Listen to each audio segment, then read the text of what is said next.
Hi, it's Dr. Quartell, and I'm back again with another golden health nugget. And this is one that I call the commercial break. And a couple days ago, I was watching some regular commercial TV with my wife. We like election stuff together. And it wasn't anything political, it wasn't anything edgy. It was just, fluffy TV, just a normal show. And then an ad break came on. And what caught my attention wasn't really just one of the commercials. It was the six of them and the way that they were played back to back to back in a very specific alternating order. First, there was a commercial for junk food, then a commercial for a pharmaceutical, and then back to a junk food and back and forth and back and forth. And the specific order of the commercials was first it was Daisy sour cream French onion dip and chips, and then Eggless, which was targeting people with eczema. Then a Dairy Queen fried chicken flamethrower basket meal, and then that commercial was followed by Enbrel for people suffering with rheumatoid arthritis, and then there was Ghirardelli chocolates, followed by an ad by Roe for erectile dysfunction. And in the grand scheme, it was like familiar and friendly, comfort, indulgence. Like these are so great. And then immediately followed, there was an ad for immune dysregulation treatment, erectile dysfunction treatment. And it was a stark contrast. And it stopped me. I was like, whoa. Because what I realized in real time was that I wasn't really watching a random advertising promotion push. I was watching a complete metabolic and inflammatory cause and effect storyline. And it was just compressed into about 3 minutes. And here's really why I felt like that matters. The food commercials, they're really not about food. They're about scientifically engineered products. These are products that are also known as ultra processed. They're hyper palatable. They're not food, but they're substances designed to override normal fullness signaling. And think about the commercial for Lay's potato chips, right? But you can't eat just one. They're designed for you to overeat. These aren't foods that we evolved with over the last several thousand years. These foods are designed for shelf life, mouth feel, repeat consumption. In other words, a constant dopamine on-demand source. And we don't consume them occasionally anymore. We've normalized them in our society that they're everywhere all day long.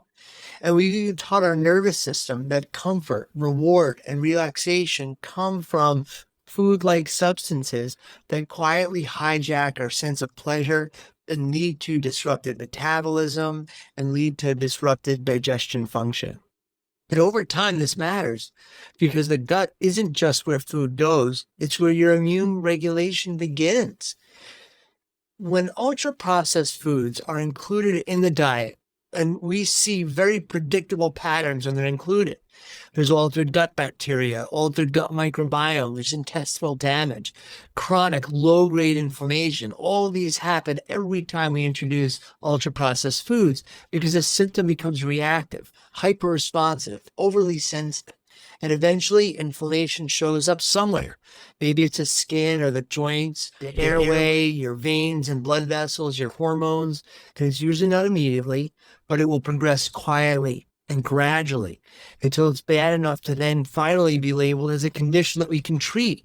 Eczema, Crohn's, psoriasis, hypertension, GERD, erectile dysfunction. And then the next commercial in the sequence was the solution to the problem, the condition that was caused by the ultra-processed food. So it showed people getting their lives back. They were walking, they were smiling, they were reconnecting. Then I don't want you to take this as I'm dismissing the relief medications can provide, because they absolutely can't help get rid of symptoms and they lessen human suffering, which is very valuable. That matters. But here's the observation that stopped me in full step. None of those ads address how the problem originally started.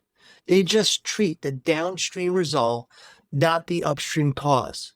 The drugs that they were advertising, they suppress natural immune system function. The symptom is managed with the drug.